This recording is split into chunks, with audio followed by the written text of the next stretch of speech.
Começa agora o Xadrez Verbal.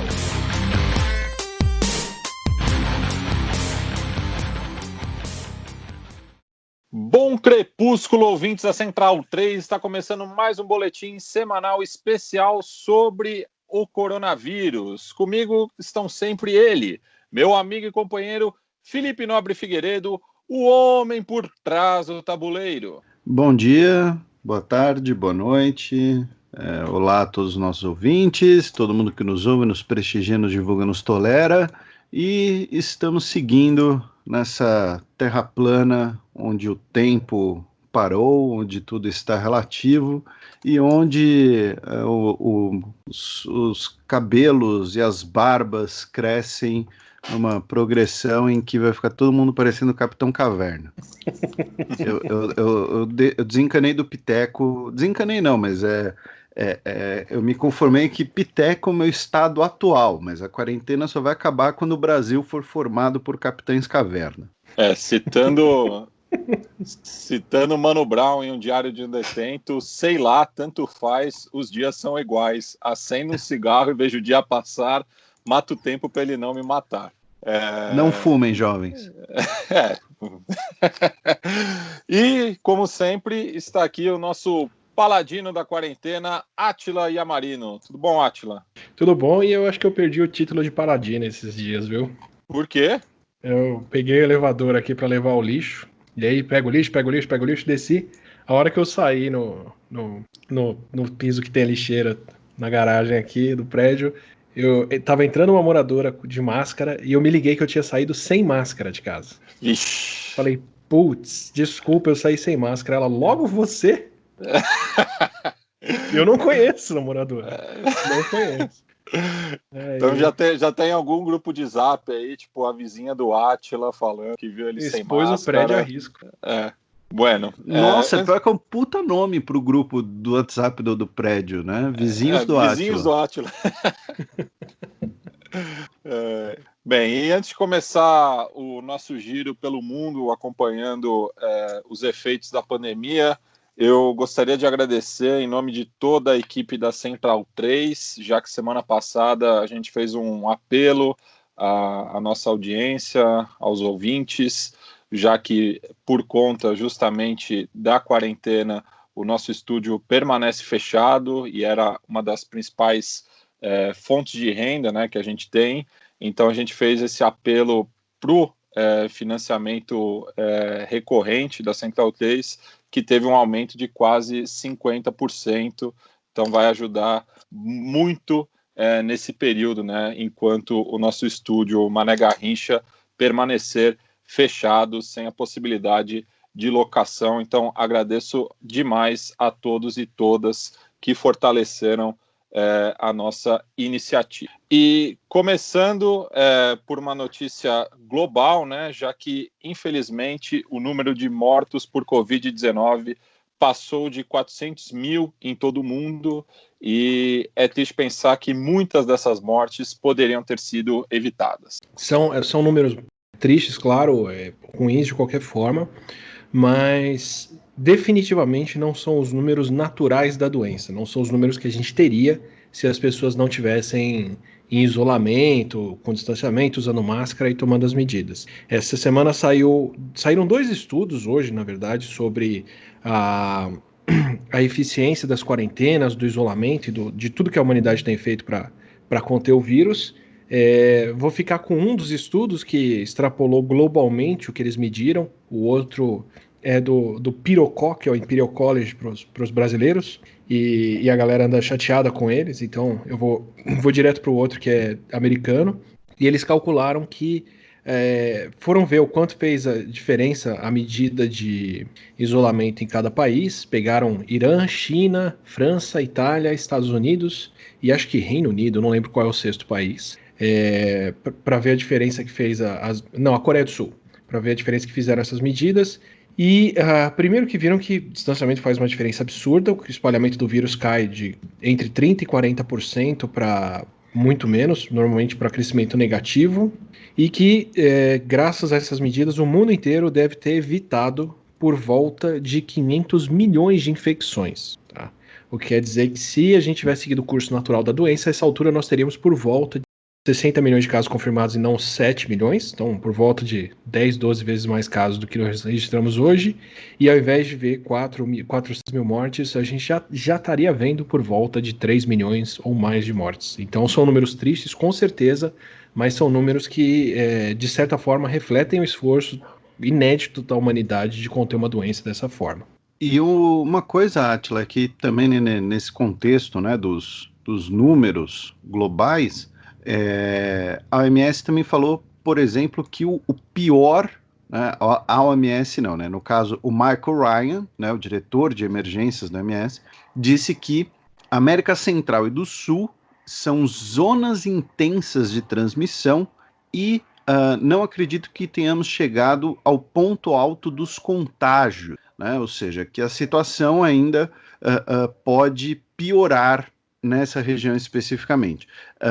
A gente sempre faz aqui um apanhado de vários países, de vários locais, então a gente tem aqui alguma noção retrospectiva, digamos assim, de lugares que já estão saindo, né, do isolamento, como França, como Alemanha, lugares que ainda estão complicados, como a América Latina, mas, no geral, quais são os lugares que você acredita que ainda vão demorar um tempo para normalizar, além da América Latina? E quando a gente fala de América Latina, também estamos falando aqui de alguns países da América Latina, né? Eu queria aproveitar para trazer uma discussão que eu tive ontem na live com o Wanderson de Oliveira, que foi o secretário de Vigilância Sanitária do Ministério da Saúde até bem pouco tempo atrás, e ele deu um insight muito bom, que eu acho que a gente vai ver se confirmar ou não nos próximos dias, nos próximos meses, na verdade, que é o seguinte: o Wanderson trabalhou com Zika e trabalhou com combate à gripe também. E ele estava falando na live como tem um paralelo bem grande entre a distribuição do coronavírus no Brasil e a distribuição da gripe sazonal.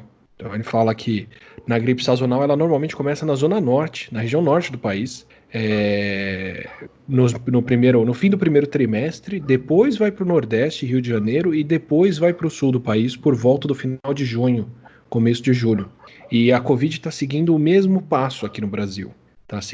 Ela começou na região norte, foi muito mais grave, nordeste, e agora começam os casos em região sul, tirando São Paulo e Rio de Janeiro, que são cidades que receberam muita gente de fora com o vírus. Então, curiosamente, no mundo, o vírus está seguindo mais ou menos o mesmo caminho.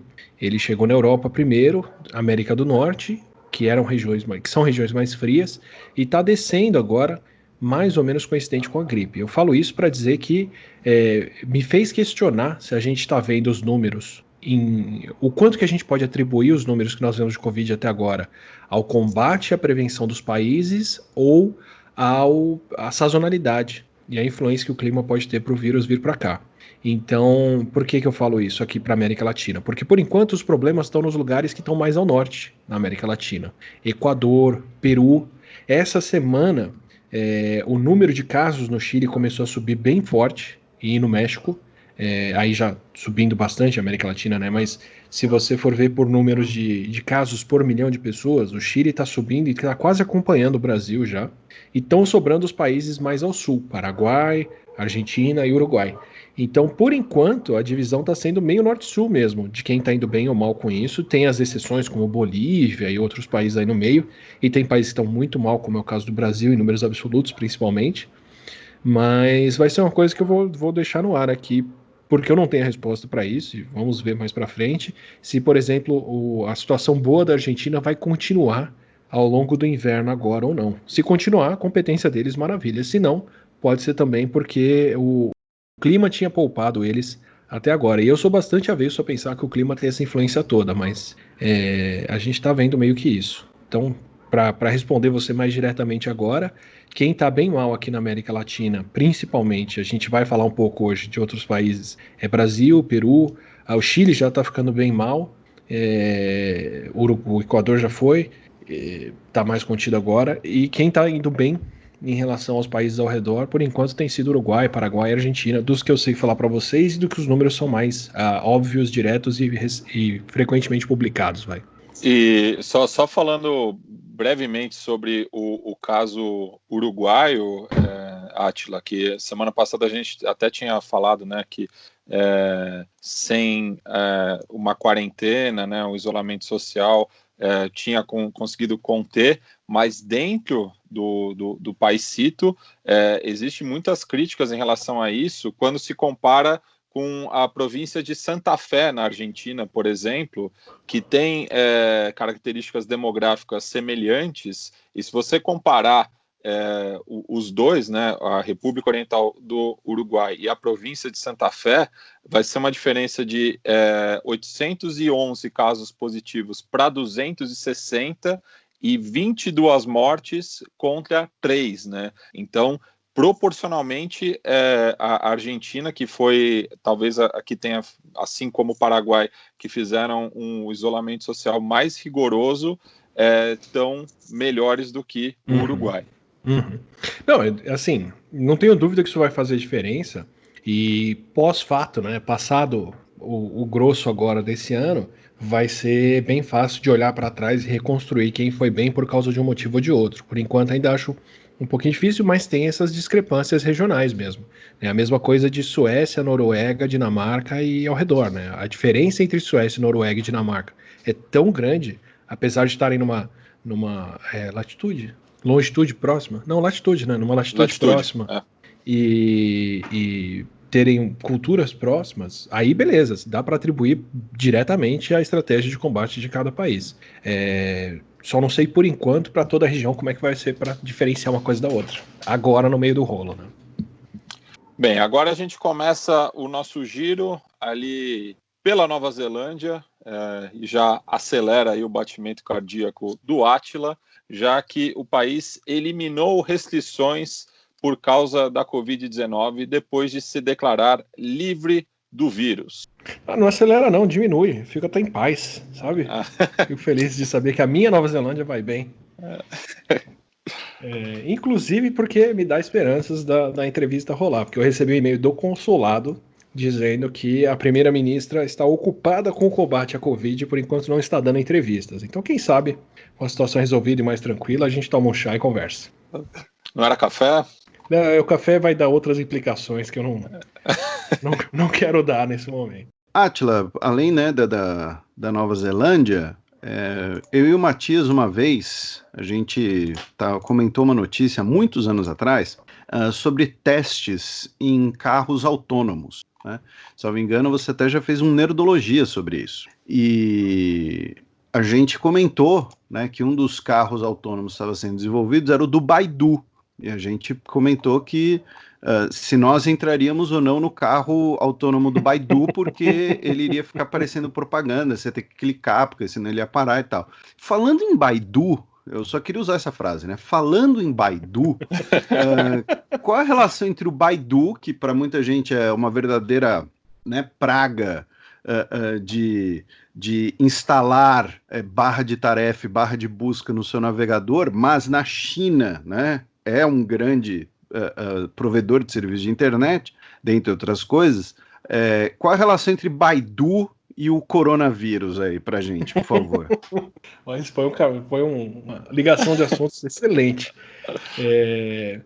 A gente falou em vários episódios já, e eu queria aproveitar para trazer essa outra abordagem que eu achei fantástica, que, assim, nesse mundo conectado que a gente vive hoje, é muito mais difícil de esconder dados. Não adianta você não deixar um boletim ser publicado, não adianta você tentar esconder o número de infectados ou de mortes, por mais autoritário que seja o seu país. Países vizinhos, países que têm relações, têm como saber que você está tentando mascarar a situação. Então, essa semana saíram várias evidências, por exemplo, de que a China tentou sim segurar o problema inicialmente e mascarar. Eu não coloquei na pauta para vocês e vou jogar essa bomba agora, mas vocês sabem, acho que vocês leram também, saiu na imprensa essa semana que a Associated Press teve acesso a e-mails dos membros da OMS. Como que é o nome você acabou de falar o nome do cara.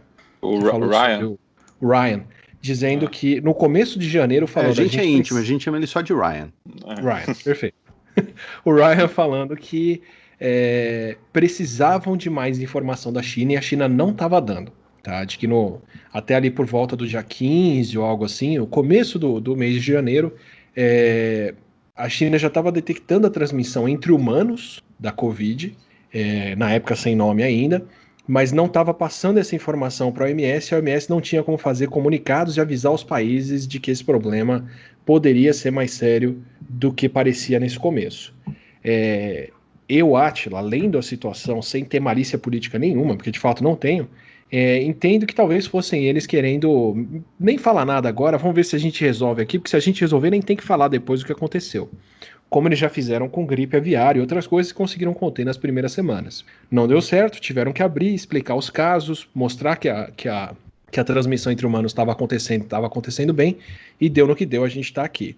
Mas então saiu essa discussão, vazaram esses e-mails do pessoal da OMS, ou entregaram, eu não sei direito como é que foi o fornecimento, dos membros da OMS, entre eles, se queixando dessa falta de informação. Que cai bem dentro do que vocês sempre falam aqui, que eles podem fazer recomendações, mas não podem interferir no que os países fazem. E aí uma outra abordagem que está sendo publicada agora, que é um estudo bem legal, foi atrás de outras evidências para saber se a China já tinha algum problema no começo do ano passado. Uma delas é o padrão de buscas, tiveram acesso aos trends de busca no Baidu e viram que a busca por palavra tosse e pela palavra diarreia aumentaram de outubro para frente no ano passado.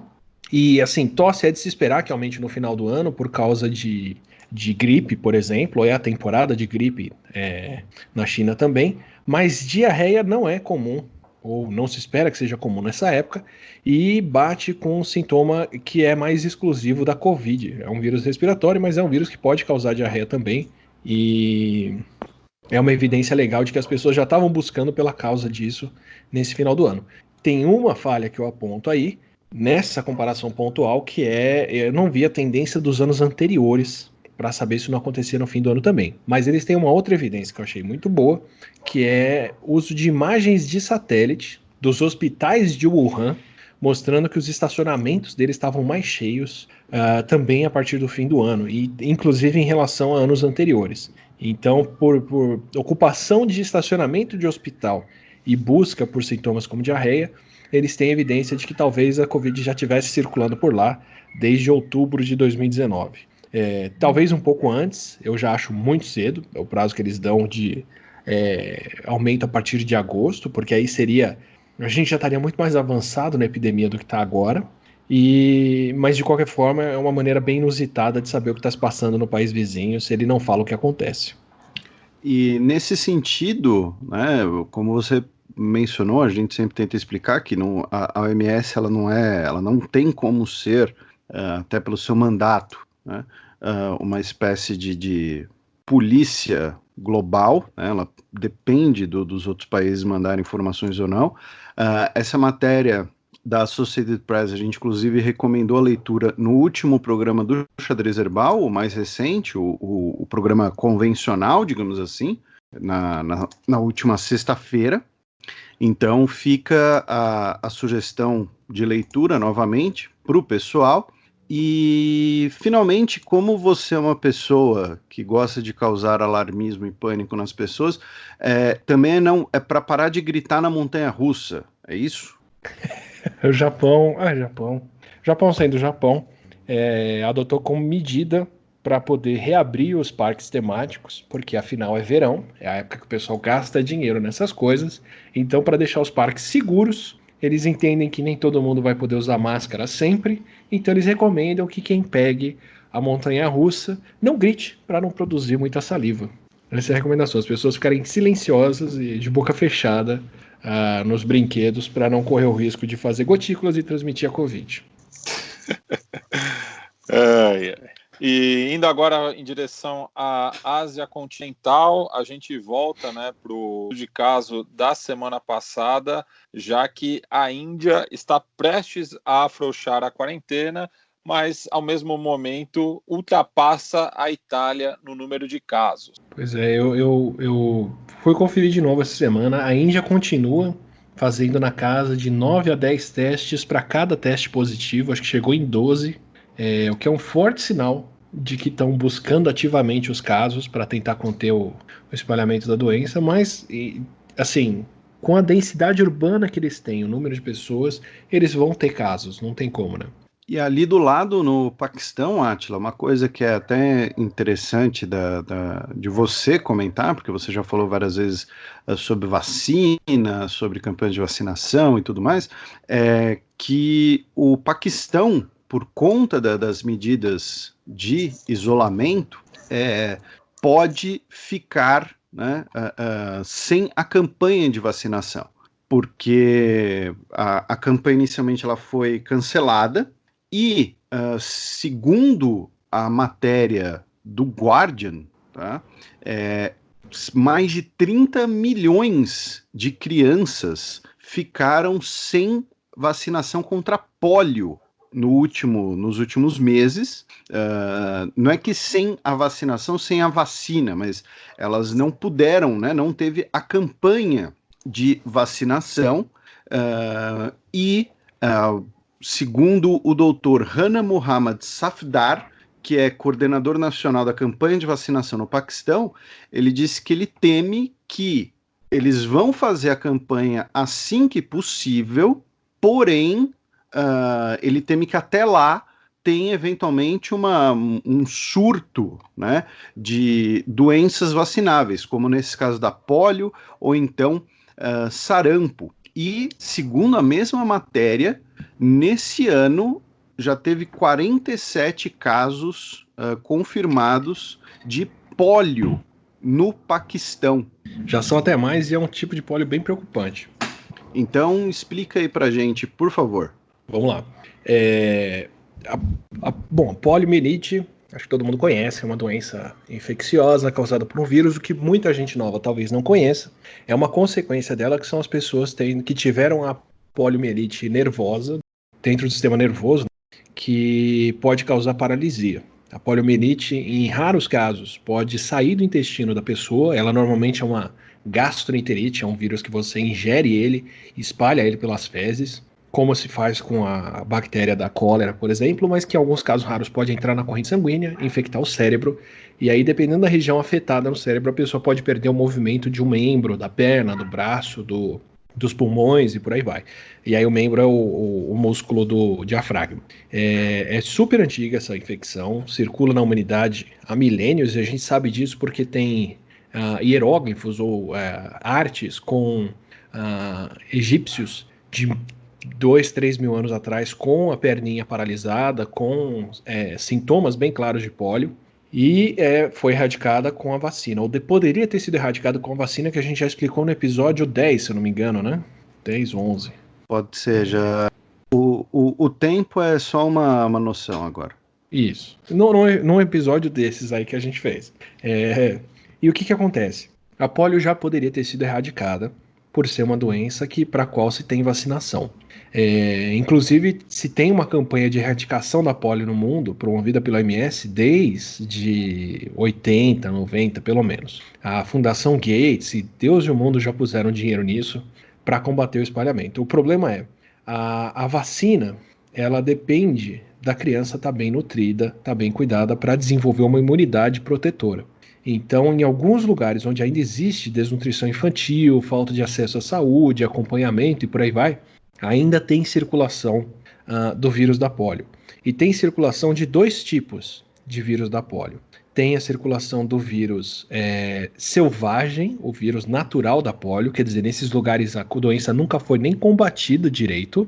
Os 2 lugares mais afetados no mundo os 3 eram Índia, Afeganistão e Paquistão.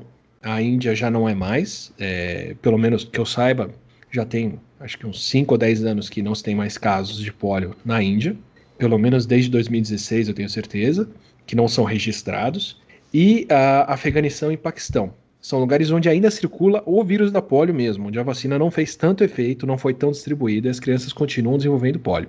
E em alguns outros países, quando acontece um desastre natural, uma guerra, algum outro problema e as crianças ficam desnutridas ou têm falta de acesso a cuidado, por aí vai, pode voltar a circular o vírus da vacina de gotinha, que infecta as crianças também. E se a vacina não for bem distribuída certinho de maneira coordenada, você pode ter a circulação do vírus da vacina na população, que reverte para um estado em que ele pode causar infecção e pode ser um pouco séria. Isso aconteceu já, se eu não me engano, já tem alguns países desde 2015 com esse vírus circulando. República do Congo, na Síria, Nigéria. Esse ano de 2020 está subindo o número de países atingidos em 2019 e 2020. Se eu não me engano, 2019 foi o recorde de casos de pólio vacinal em muitos países. Angola, Gana, Nigéria, vários novos países que não tinham casos antes. E esse ano, de novo, por falta de vacinação. Isso é o vírus que circula. Por que o Paquistão, em especial, tem um problema ainda pior com a pólio? Porque lá deixa eu ver quando foi. Quando foi que mataram Bin Laden? Foi 2011, que foi o ano anterior da eleição. Maio de 2011. O que aconteceu? Isso foi uma cagada dos americanos que tem consequências até hoje lá. Eles tinham a casa da família do Bin Laden lá e queriam garantir que o alvo era a família Bin Laden. E como que eles fizeram isso? Se disfarçaram de agentes de vacinação da pólio, foram vacinar as pessoas na região e colheram o sangue das crianças que viviam na casa e viram que elas eram de fato netas do Bin Laden. E aí com isso depois teve o ataque e tudo. E eles divulgaram isso, divulgaram que a confirmação, a prova que eles tinham de que aquele era o Bin Laden, entre outras coisas, era esse exame de DNA feito usando essa vacinação falsa. O resultado foi que nos anos seguintes, se eu não me engano, 2011 eu tenho certeza, se eu não me engano, em outros anos seguintes também, mataram agentes de vacinação no país, de vacinação contra a pólio, por achar que eram espiões e por aí vai. Quer dizer, se tem uma campanha anti-vacina no mundo, no Paquistão a campanha anti-vacina ainda tem esse motivo para ser anti-vacina e esse histórico de atacar e matar agentes de vacinação mesmo, por conta dessa história. Então, Paquistão e Afeganistão, pelo menos desde 2010, por causas naturais e desde então por essas causas, naturais que eu digo, outras causas, e desde 2011 por conta dessa ação, tem uma cobertura de vacinação para pólio pior, mais baixa mesmo, e o problema persiste por lá. Então não me surpreende que esse ano eles tenham esse problema. Para outros países como o Brasil estão tendo surto de sarampo, que não tem a menor condição, porque é uma doença completamente coberta pela vacina. Entenderia se isso acontecesse só em 2020, porque estamos num ano excepcional, mas não. A gente já enfrentou um surto terrível de sarampo ano passado aqui, por causa do movimento anti-vacina, e agora as duas coisas se juntam no mundo todo, e no Paquistão isso é ainda pior. Então, de fato, muitas crianças vão ficar sem vacina, eles já têm esse problema para distribuir a vacina, já tem o problema da presença da pólio lá, e agora vão ter o surto de Covid em cima disso tudo. Agora a gente cruza a fronteira ao oeste do Paquistão em direção ao Irã, onde uma festa de casamento alimenta novo surto de Covid. Eu quero saber o termo técnico, Átila. Não, essa festa já tá tão comum, já tá acontecendo. Teve surto em mais de um país já, né? No Uruguai foi festa de casamento também. Aqui no Brasil teve o cara que voltou e fez reunião com 30 pessoas e passou a Covid. E agora já tem gente que sabe que a Covid está circulando e volta a fazer. A essa altura já não dá para usar o diminutivo, são arrombados mesmo. Mas...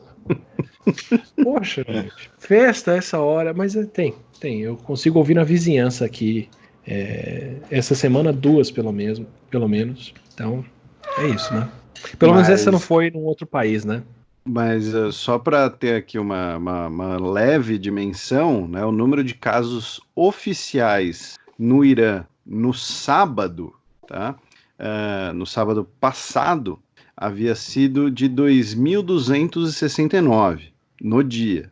Na quinta-feira, foram 3.574, que foi o dia com maior número de novos casos desde fevereiro, né, novos casos confirmados. Então, só para dar uma pequena dimensão, né, bem lembrado, inclusive, porque o estudo que eu falei do pessoal estimando a eficiência do combate à Covid tem 2 resultados interessantes que batem exatamente com o que a gente já falou aqui em episódios passados. Eles estimaram o espalhamento do vírus nesses países todos que eu falei e foram ver o quanto que a medida serve para combater, mas eles têm 2 discrepâncias nos dados. Eles falam que os números epidemiológicos da China para as 2 primeiras semanas de janeiro, na verdade por volta do dia 5 ao dia 19, não batem com nenhum padrão de circulação do vírus e que depois os números são compatíveis com os outros. Então, outra evidência desse tipo de dado mascarado lá no começo. E a série toda de número de casos do Irã não é compatível com a epidemia como um todo. Aparentemente, no começo, a transmissão foi muito rápida. Eles dão os números de 68% de espalhamento do vírus, o que é absurdo. Talvez seja porque perderam os primeiros casos, e aí quando você começa a contar, são muitos casos novos, ou talvez seja por causa de algum hábito, algum evento, alguma coisa no Irã que fez o espalhamento ser alto, e a gente chegou a dar grandes aglomerações ligadas ao começo da epidemia por lá, mas que depois disso os números não seguem uma distribuição epidemiológica. Então, mais evidências aí de que a situação não foi transparente lá, e isso deixa rastro, isso deixa marcas que a gente tem como acompanhar. E antes do Matias puxar aqui o nosso programa, queria aproveitar e divulgar e mandar um abraço para o nosso Andrew Trauman, né, que já participou aqui do programa, o Andrew, quando ele lançou um livro sobre os colombianos, e ele está lançando um novo livro agora, o República Islâmica do Irã, 40 anos, que é organizado por ele.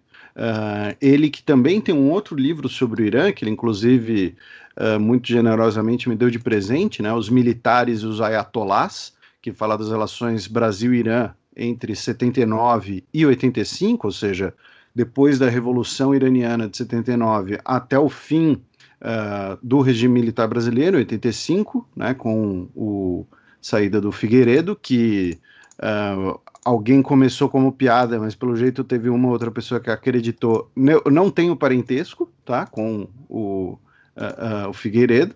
E então aqui a gente depois vai até falar mais do livro, que vai sair pela Autografia, mas aqui mandar um abraço para o Andrew e divulgar aqui o livro dele, que você que se interessa aí por Oriente Médio, se interessa por Irã, vai lá e dá uma olhada. E ainda no Grande Oriente Médio, a gente vai para o Egito, já que o Fundo Monetário Internacional concordou em um pacote de ajuda financeira de 5,2 bilhões de dólares. É mais um desses pacotões, né, econômicos, que a gente vai citar vários nesse programa, inclusive, e só reforça uma coisa que a gente sempre tenta colocar, que muita gente no Brasil ainda tenta, né, colocar como um falso dilema entre salvar vidas ou salvar economia, salvar CPFs ou CNPJs, quando a economia global vai sofrer com isso, já está sofrendo, né, na verdade, e aí é mais um exemplo aí, o Egito pedindo esse empréstimo, incluindo aí para recursos para combater a Covid, tá? Então, assim, não é só dinheiro para botar na economia, mas também é dinheiro para conseguir lutar contra a pandemia. O Egito, que já havia, em 2016, contraído um grande empréstimo com o FMI, de mais ou menos, acho que 12 bilhões de dólares, ou seja, aí temos pelo menos 17 bilhões de dólares em empréstimos do FMI para a economia egípcia. A economia egípcia, que ela está sofrendo também, não só com a baixa do preço do petróleo, mas também com a diminuição do comércio internacional, né, já que a posição estratégica do Egito e o Canal do Suez tem uma participação bastante razoável na economia egípcia, na entrada de moeda forte. O turismo também é um setor importante egípcio, e é um setor, né, que vai sofrer por conta da Covid. O Egito é um país que gasta muito, né, o Estado egípcio é um Estado que gasta muito para manter uma máquina militar muito grande, muito forte, Então, é mais um exemplo aí, né, de economias tendo que lidar com a Covid. A gente vai falar depois hoje, mas passaram pela mesma coisa, só aproveitando o gancho. Eles estavam, acho que pela primeira vez nos últimos 40, 50 anos com a balança comercial positiva, com a economia crescendo bem em 2019 e tomaram essa mega paulada agora de perder uma enorme fonte de receita, que é o que a gente vai falar. Bem, e trazendo novamente uma notícia global, né? Saiu um estudo no qual Minas são pontos críticos para a propagação da Covid-19. E Átila, pensando, né, que aqui, pelo menos no caso brasileiro, com os trabalhadores de carvoaria, que já tem uma aposentadoria especial, com menos tempo de contribuição justamente pelo desenvolvimento de doenças respiratórias, eu queria que você complementasse em relação a isso, né, já que os mineradores, em geral, têm essa propensão justamente a adquirir doenças crônicas no sistema respiratório. São dois problemas aí. O problema epidemiológico e o problema da Covid em si, o que ela vai causar. O problema epidemiológico é mais simples. Mineradores dormem em alojamento, muita gente junta num espaço fechado, a Covid circula muito bem aí. É o mesmo problema que você vai ter em alojamentos militares, é o mesmo problema que você vai ter em espaços fechados, como a gente já falou de submarino e navio por aqui, porta-aviões, né? É o mesmo problema que teve nos alojamentos de funcionários de Singapura, que a gente falou no episódio passado. Talvez seja o mesmo problema que tem as pessoas que pegam barcos na região norte do país, nas cidades ribeirinhas, na região fluvial, por causa da convivência prolongada num espaço fechado, em que se alguém tiver com Covid tossindo, todo mundo vai pegar. Aparentemente, esse é o problema para o número de contágio, para o número de contaminados nessas regiões, nesses lugares. Vale para todas essas aglomerações de pessoas que eu falei para vocês. Isso é o que explica o contágio. Inclusive, explicaria o contágio de garimpeiros aqui no Brasil, se também dormirem em acampamento. Outra coisa é o problema do acúmulo de pó, principalmente de pó de sílica no pulmão, que o que acontece? Quem trabalha em Minas, assim como quem está trabalhando em carvoaria tem o acúmulo de fuligem, mas aí é um pouco diferente, o problema final gerado é o mesmo, vem aquele material particulado, aquele pó da terra, do que está sendo escavado, tratado e trabalhado, e isso se deposita no pulmão, só que isso não pode ser digerido pelas células que limpam o pulmão. As células que fazem a limpeza do nosso pulmão, que estão lá circulando no muco, elas estão o tempo todo pegando a sujeira, colocando para dentro, digerindo aquilo para poder jogar fora. Mas a poeirinha de sílica, o pó de areia, o pó de terra, o pó do que está sendo escavado, não é digerível, isso vai se acumulando no pulmão e as células vão morrendo. Então essas pessoas já têm problemas crônicos de respiração e o pulmão comprometido por conta do trabalho delas, né? São pessoas que com a Covid vão sofrer bastante, porque ela já tem uma parte do pulmão comprometido. Isso quer dizer que o vírus nem precisa fazer tanto estrago para causar uma falta de ar grave, para causar síndrome respiratória aguda. Então, uma coisa se soma a outra aí, né? Tem mais chance de pegar porque dorme em alojamento e são pessoas que, por conta da linha de trabalho, já são mais propensas a ter complicações respiratórias.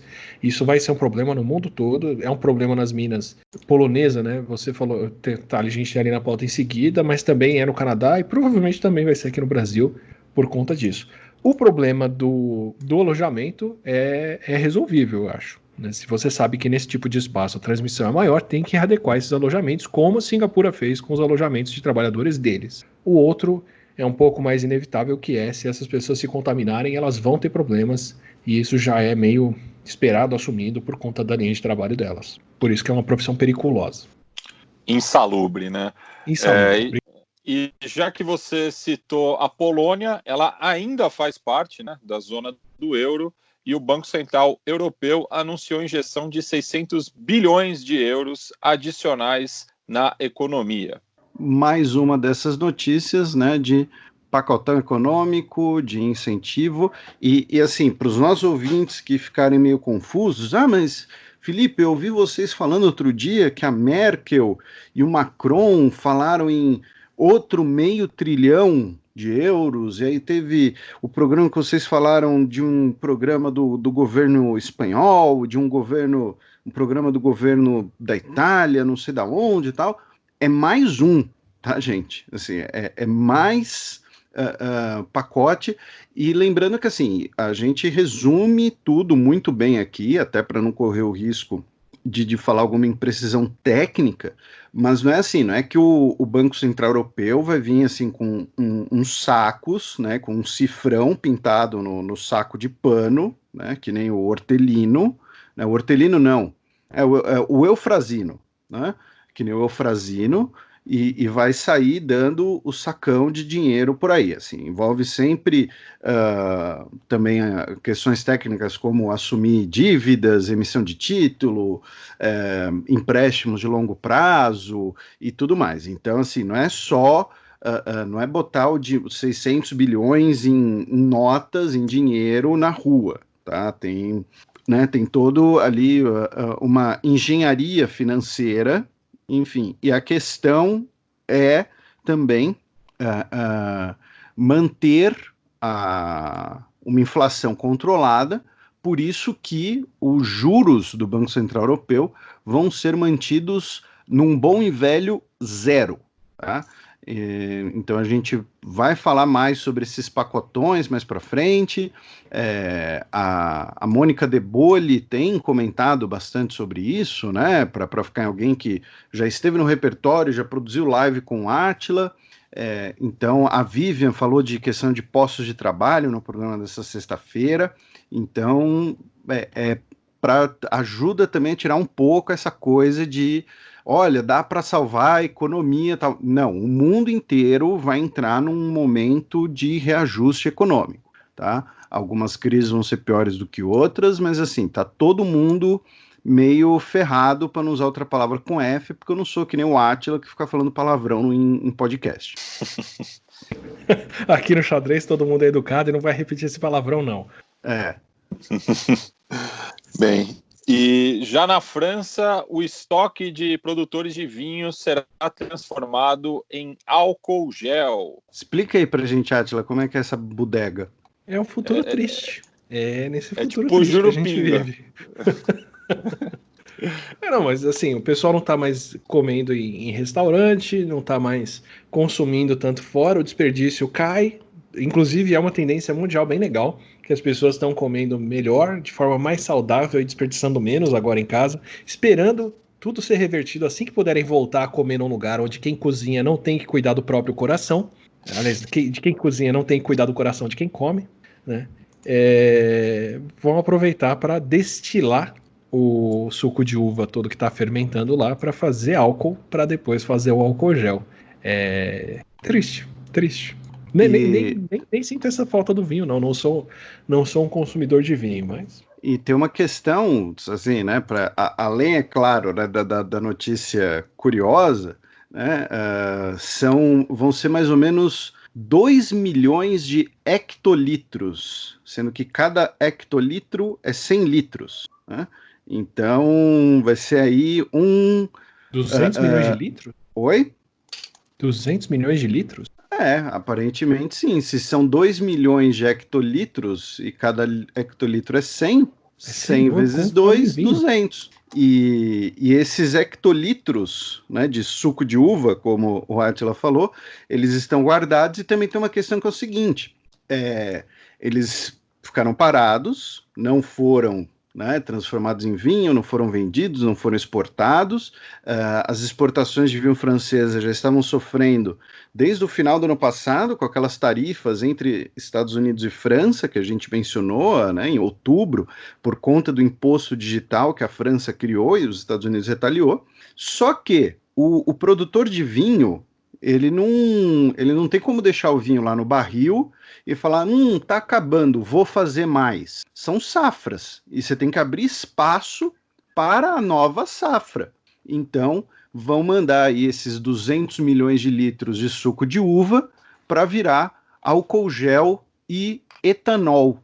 Então, se você aí, nosso ouvinte, que reside na França, reside na União Europeia, né, pode no futuro aí limpar as suas mãos com um bom Cabernet, né, com um Merlot, e vão ser, o valor vai ser 78 euros por hectolitro, ou seja, menos de 1 euro por litro de suco de uva.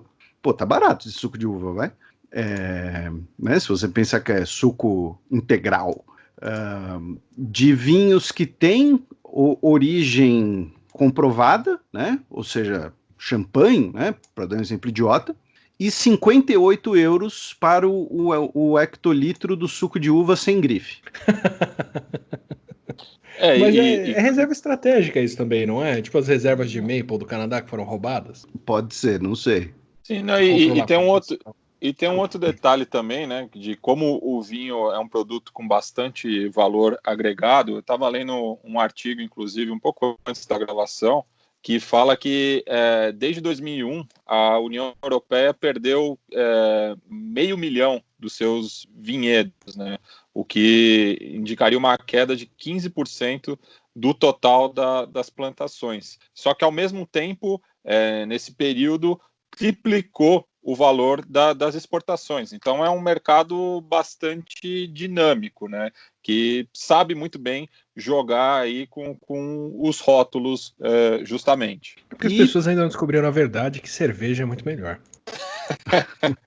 E para os nossos ouvintes que sejam aí enólogos interessados por vinhos, a gente não está aqui divulgando porque a gente vai ganhar alguma coisa, a gente está divulgando só porque a gente está falando do assunto e porque é por uma boa causa, né? Também, mas lembrando que a gente tem problemas aqui no Brasil, mas enfim, né? Os enólogos podem aproveitar a oportunidade. Cerca de 500 produtoras da região da Burgúndia doaram 3.000 garrafas de vinho, sendo que 1/3 delas são de Premier Cru, né, Cruz, para serem leiloados em apoio aos funcionários dos hospitais da região. Tá? O primeiro leilão vai ser no dia 13 de junho e os vinhos mais chiques vão ser leiloados no dia 22 de junho. Não sei se você pode participar do leilão daqui do Brasil, tá? Você é #Wines of Burgundy, tá? E se vocês ficarem sabendo de alguma coisa parecida dos produtores de vinho aqui do Brasil, né? Nós temos vários ali no Rio Grande do Sul, né? Na região sul em geral, tal. Também tem produção de vinhos em outras regiões do Brasil. Vocês ficam à vontade para mandar para a gente divulgar aqui e manda uma garrafa para o Átila. Inclusive, queria mandar os parabéns adiantados para o meu primo, o José Carlos Pinto, que na minha lua de mel levou eu e minha esposa ali para a região de Flores da Cunha, onde são produzidos os vinhos finos no Rio Grande do Sul. Querem sabendo de leilão de New England IPA, avisem o Átila. Não é nem para ele divulgar, não. Agora a gente cruza a Bélgica em direção aos Países Baixos, onde fazendas holandesas foram ordenadas a bater 10.000 martas por risco de coronavírus. Semana passada foi a chinchila, agora estamos falando das martas, né, Felipe? Mas são os mesmos bichinhos, parece que nos ouviram esse podcast alarmista na Holanda e resolveram abater os bichinhos por causa do risco. Eu tenho uma sugestão, que não voltem a criar eles, viu? Acho que o mundo não vai dar por falta de casaco de pele, de marta. Ou pincel. Então depois o Sirius Postiço, não tem uma história dessa? O pincel, meu primeiro emprego foi numa papelaria e o pincel de marta, assim, custava metade do meu salário. E tem um ainda que é o pincel de Kolinsky, né? Que é um tipo de marta que é que tem o pelo mais macio, mas aí a gente entra em outra discussão, né? Se criar um animal, porque não sei se para fazer pincel precisa abater o animal, né? Nem lã de ovelha, eu acho. Então o problema eu não acho que ele é tosado, não. Ah, é? Você acha que ele é abatido? Porque o pelo da ovelha ele cresce continuamente, né? Por isso que você pode tosar. O pelo da marta, por ser curtinho daquele jeito, eu não acho que ele se renova com o pelo da ovelha, não. Então não sei se é tosável, não. Então, quem souber dessa informação, manda aí pra gente. Enfim, fica aí o registro. Claro que, né, para alguns adeptos de algumas correntes, né, por exemplo, alguns veganos vão defender a ideia de que é uma exploração do animal de qualquer maneira, né, mas aqui a gente está discutindo sobre a questão do abate dele ou não, mas de qualquer jeito, os animais terão que ser abatidos por conta do coronavírus, e se você usa um casaco de pele, usando o termo técnico do Átila, você é um arrombado. Agora a gente vai para a Alemanha, que dará 300 euros para cada criança em mega pacote para reanimar economia no tranco. Isso, vão ser 130 bilhões de euros, que vai incluir, nesses 130 bilhões de euros, corte de impostos, incentivos para carros elétricos e dar dinheiro para famílias com crianças para falar, olha, tá aqui, toma esse dinheiro, vai gastar, mas vou gastar com o quê? Vai gastar com o que você quiser. A gente precisa recuperar a economia aqui depois do corona, então você quer comprar doce, vai comprar doce, você quer comprar livro, vai comprar livro, você quer faz qualquer coisa, mas eu quero botar no banco. Não é para botar no banco, é para gastar, para fazer a economia girar. O título da chamada ali, a Alemanha vai dar 300 euros para cada criança. Eu já me imaginei com uma criança ganhando 300 euros e não ia ter Kinder Ovo no mundo sobrando. Daria para comprar uns 2. Olha o merchan aí. Se bem que ao você fala que ia dar para comprar 2, né, não é um merchan também muito... É uma antipropaganda. É. As festas do embaixador sempre tinham Kinder Ovo, né? Bem, agora a gente vai mais ao norte para a Suécia, que reconhece que poderia ter estratégia melhor contra a Covid-19. Daí eu tomo emprestado o bordão do Seth Meyers e da Amy Poehler no Last Week Update, que é Really? Então, Átila, você que é hater da Suécia, sim. que virou militante, que criticou a Suécia só para fazer oposição ao governo, comenta aí o que rolou essa semana na Suécia com esse esclarecimento de reconhecer problemas, de mortes evitáveis, e inclusive, só para fechar antes do Átila poder dar sua aula, o primeiro-ministro da Suécia, o Stefan Löfven, anunciou que o país vai iniciar um inquérito, tá? Antes do fim do ano, para analisar a resposta ao Covid, tá? Vai criar uma comissão especial, uma CPI, digamos assim, né? Comissão Parlamentar de Inquérito, né? Significa CPI. Vai criar ali uma espécie de CPI para ver como a resposta funcionou nos níveis nacional, regional e local. Quero primeiro deixar registrado que eu sou um hipster de crítica à Suécia, tá? Já criticava a Suécia muito antes dela ser exemplo de alguma coisa por aí, tá? Acho que é o 4º ou 5º estudo de caso que a gente fez. Foi bem no começo. Esse contínuo do espaço-tempo aí tá bem lá atrás. Mas assim, eu ainda acho de verdade que o Anders não se arrepende e que eles acham que estão seguindo no caminho certo, ou ele pelo menos. Por quê? Porque, teoricamente, a maneira como a Suécia está passando por isso temos a confiança das pessoas, temos a infraestrutura de saúde, vamos enfrentar esse problema e sair do outro lado antes de todo mundo. Então, assim, eu tenho certeza que na cabeça certeza não, estou supondo que na cabeça dele estão nos condenando agora, mas daqui a 2 anos, 1 ano, quando a Suécia estiver melhor que todo mundo, vão reconhecer o erro que foi feito, porque é dessa maneira que ele está trabalhando. O que fez o pessoal se arrepender foi uma notícia que a gente deu aqui, de que os outros países ao redor se abriram e não querem receber suecos. Então, não é bem que eles estão falando, olha, foi um grande problema. Tem gente criticando, o número de casos é complicado, a Suécia segue com o maior número de casos e mortes por milhão, pelo menos dessa região da Europa, se não me engano, do mundo todo, mas pelo menos da Europa com certeza. Mas as maiores críticas que eu vi das pessoas, e isso eu que não leio nada em sueco, tá? São de que isso se tornou um problema para a vizinhança, porque agora todo mundo abriu, pode sair no parquinho no verão, e a Suécia não é bem-vinda para brincar na casa dos amiguinhos. Então os suecos não podem ir para os outros países, não podem fazer outras coisas. Então devem investigar, não sei se vai ser alguma coisa conclusiva. Em relação aos vizinhos, perderam mais vidas do que todo mundo ali, com certeza, proporcionalmente e absolutamente, mas não acho, de verdade, pela fala e pela maneira como foi colocada a resposta deles, que role um arrependimento do Anders, nem que isso vá seguir por esse caminho. Tanto que a única coisa que ele constantemente cita como um problema, e de fato foi um problema na Suécia em todo lugar, são as mortes de idosos, principalmente no caso da Suécia e em casas de repouso. Mas foi um problema na Europa toda. É bem fácil dele falar que mesmo os países que combateram a Covid bem, tiveram essas perdas.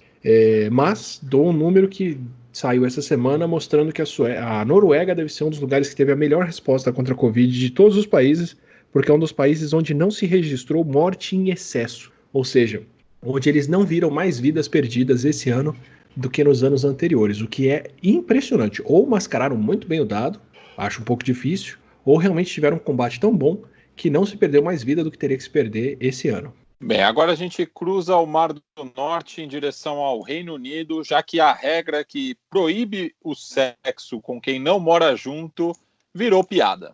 No caso inglês, foi, né, como a própria manchete disse, né, que você pode ter reuniões ao ar livre com até 6 pessoas, porém, em locais fechados, não pode ter encontros entre pessoas que não moram juntas. Ou seja, né, teve lá a hashtag SexBan no Twitter, porém, ao meu ver, o que o governo britânico quer dizer com isso, e aí o Átila, né, pode me corrigir, é porque assim, a questão do aportes fechados, você, né, pode ter mais contato entre as pessoas, como a própria relação sexual, você vai ter lá compartilhando o mesmo ar, a questão do ambiente fechado, que o Átila já explicou várias vezes, mas aí uma coisa que eu queria que o Átila explicasse significa então que pode fazer sexo ao ar livre, é isso? Em até 6 pessoas. Eu não sei se necessariamente 6, talvez 5 seja um teto mais técnico, mas eu acho que é porque o amor não vê fronteiras. Se você for reconstruir todo o episódio aqui que a gente contou de alguém, tirando o tio que foi atravessar os Alpes para comprar cigarro, esse ainda merece o termo que foi usado para ele lá atrás, a maioria dos outros foi gente que estava saindo para se encontrar. Foi para festa, foi ver a parceira, foi ver o parceiro. Se bobear, fizeram o nome dessa lei devia ser Lei Neil Ferguson. o epidemiologista-chefe deles perdeu o emprego por fazer isso. Então, assim, precedente tem bastante. Eu entendo de onde vem essa intenção. Bem, agora uma notícia também de ordem global, já que Alemanha, França, Itália e Holanda criaram aliança para garantir acesso à vacina contra coronavírus. Como é que tá essa história aí de vacina, Átila? Conta pra gente quando é que a gente vai poder passear. De verdade, eu vou poder falar um pouquinho melhor de vacina em breve, porque acho que a próxima live que eu vou fazer vai ser sobre vacinas e a pesquisa que está sendo feita. Várias delas estão começando a entrar em teste, mas o que o pessoal tem que fazer é aliança mesmo para garantir que vai ficar mais na frente da fila para a distribuição de doses assim que for feita. Então os países devem estar todos se reorganizando com quem tem alguma vacina promissora para estar nessa linha de produção a caminho. E o Brasil, acho que tinha ficado de fora de uma campanha dessas, agora viu uma chance de voltar a ter prioridade de vacina aqui, porque nós somos, olha só, o país com mais novos casos por dia de Covid. Então, se tem algum lugar que você quer vacinar as pessoas e ver se naturalmente elas não contraem o vírus, ao invés de ter que forçar elas a se exporem ao vírus, porque é um experimento antiético que não é permitido, pelo menos pela lei atual, se você quer ver se a sua vacina funciona, você tem que vacinar as pessoas em um lugar onde elas estarão bem expostas ao vírus. E o Brasil é o lugar no momento para que isso aconteça. Então, nós entramos para a pesquisa de Oxford, para a vacina aqui, e deve ter mais um ou outro que vai cogitar vir fazer o teste aqui, porque estamos, como eu disse, nesse lugar de destaque de crescimento epidemiológico agora. Somos um ótimo lugar para teste de vacina. Não porque ética de Brasil ou coisa assim é diferente, mas porque para você ver se a vacina funciona, as pessoas têm que ter um bom risco de se expor e esse é o lugar. E retomando a notícia da semana passada, né, de que os autores pedem retratação de estudo sobre cloroquina publicado na The Lancet e pesquisa é despublicada. Pois é. 3 autores, que são os outros 3, que lembra que eu falei que tinha poucos autores e um deles era dono de uma empresa? Os outros 3 falaram que não podem confiar na verificabilidade, na transparência dos dados usados pela pesquisa e não dão mais suporte para os achados do que tem lá por causa disso. Então é a última peça que faltava para o estudo cair. Outro artigo de Covid também, mas a relação entre um outro tratamento de Covid e problema do coração e mais algumas coisas também foi retratado, porque também se baseava nos dados dessa empresa, que é a SurgSphere. O dono dela foi o único que não quis tirar o artigo do ar, mas como os outros 3 autores quiseram, ele saiu. O outro artigo da SurgSphere também.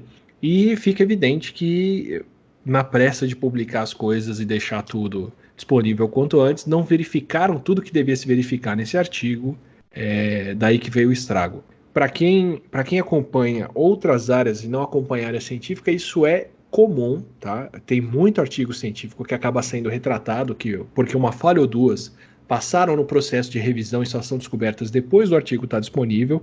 A Lancet é famosa por isso, inclusive. Tem um artigo que eles publicaram com ressalvas, que é o artigo de que a vacina tríplice podia causar autismo, que é o que começou a infâmia toda, antivacinação que se tem até hoje. Foi um artigo que levou anos para ser retratado e ficar indisponível. Esse já foi muito mais rápido. Infelizmente, é parte do processo científico, tem esse tipo de erro, e o processo científico só é o processo científico porque admite que tem erros e tira esse tipo de coisa do caminho. Mas agora, na Covid, como todo mundo está acompanhando e quer os resultados o quanto antes, esse tipo de problema da ciência que sempre acontece ao vivo para todo mundo ver. Então, continua a resposta de antes. Os resultados desse artigo são inválidos. Talvez devolvam uma versão revisada. Eu acho muito difícil, porque o rolo foi muito grande e os dados vinham todos de um lugar só e não tinha nem aprovação de comitê de ética para o uso desses dados. Mas o resultado de que a hidroxicloroquina e a cloroquina não funcionam para a Covid se mantém. O que era inédito desse estudo era que elas faziam mal e aumentavam o risco de morte. Isso talvez não seja validado por outros estudos, mas o resultado de que o tratamento não funciona é reforçado por várias publicações. Essa semana saíram outras 2 com teste clínico randomizado, que é o tipo de teste mais potente ou com mais poder de explicação que se pode fazer, mostrando que mesmo o tratamento preventivo com cloroquina e hidroxicloroquina não preveniu nem mudou a progressão de Covid das pessoas que pegaram o coronavírus. Então, só para deixar claro o que é válido, o que é invalidado ou não com esse estudo sendo retratado. Bem, agora a gente deixa o velho continente, cruza o Mediterrâneo em direção ao continente mãe, já que o Banco Africano de Desenvolvimento emprestou quase 300 milhões de dólares à Nigéria. A economia nigeriana provavelmente vai encolher 9% esse ano. A Nigéria, a gente comentou recentemente, ela estava com falta de recursos em moeda forte para compra de insumos de combate ao Covid, devido à queda do preço do petróleo. E existe agora um debate, né, na Nigéria, como isso vai ser, como esse orçamento vai ser equilibrado. E nesse caso aqui, tá, esse empréstimo de 288 milhões de dólares, ele é no sacão de dinheiro do Eufrazino. Tá? Esse sim vocês precisam comprar o negócio do insumo para pandemia, respirador, blá, blá, blá, tá aqui, sacão de dinheiro com um cifrão pintado ali em verde. Tá? Então, nesse caso aqui, é um empréstimo direto, né, como chama.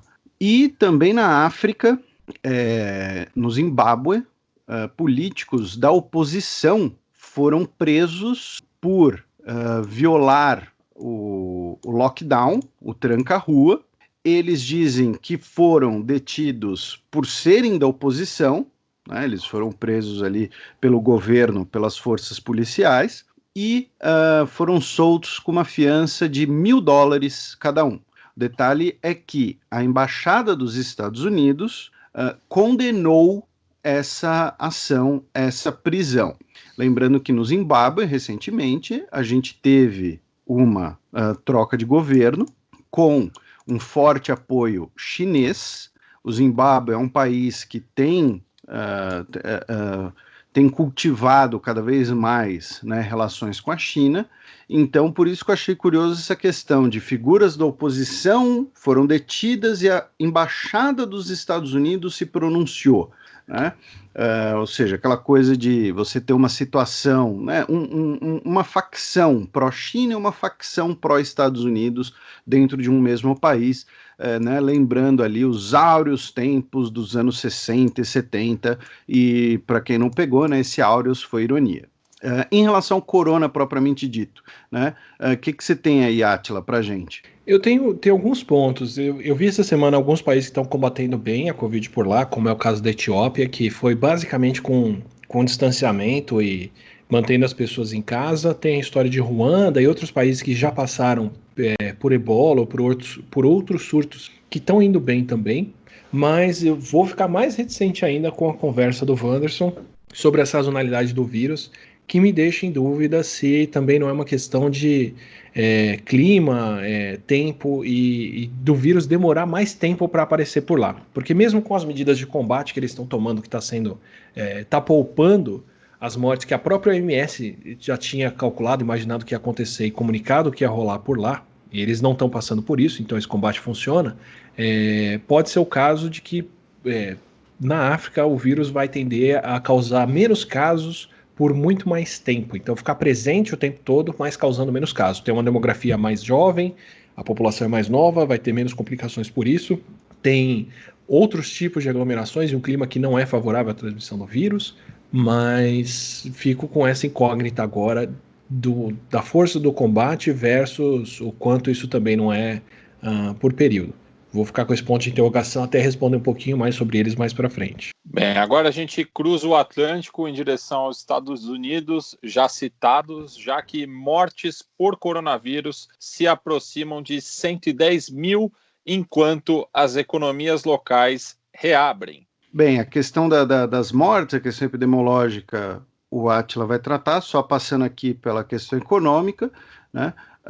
As economias, né, dos estados que estavam fechados estão reabrindo. O governador Andrew Cuomo, de Nova York, né, que é democrata e hoje um dos principais opositores do Donald Trump, disse que a região metropolitana de Nova York vai entrar no que ele chamou de fase 1 da sua reabertura hoje, dia 8 de junho. Então, o que significa essa fase 1? Atividades fabris de construção serão permitidas, lojas de drop-off, com serviços de drop-off e pick-up vão poder funcionar, ou seja, né, que é o drop-off? Que nem uma lavanderia, né? Você vai lá, deixa o pacote com as suas roupas sujas em algum container ali e não entra em contato com ninguém. E o pick-up é na ordem inversa, né? Você manda um e-mail, manda um zap, faz uma compra online e aí vai lá e vai pegar num container, no armarinho, a sua compra, ou então pegar a roupa suja que você deixou agora limpa. E locais religiosos, templos religiosos, vão poder ser reabertos com 25% da sua capacidade, né? Uma outra notícia que muitos dos nossos ouvintes devem ter visto, a NBA anunciou, né, que vai retornar com um formato ali específico, um formato meio emergencial, inclusive todos os jogos vão ser no mesmo local, em Orlando, sem torcida, tá? Vai ser um esquema meio Olimpíadas, ou então pra gente aqui, né, pra mim e pro Matias, um esquema bife, né, todos os times no mesmo lugar.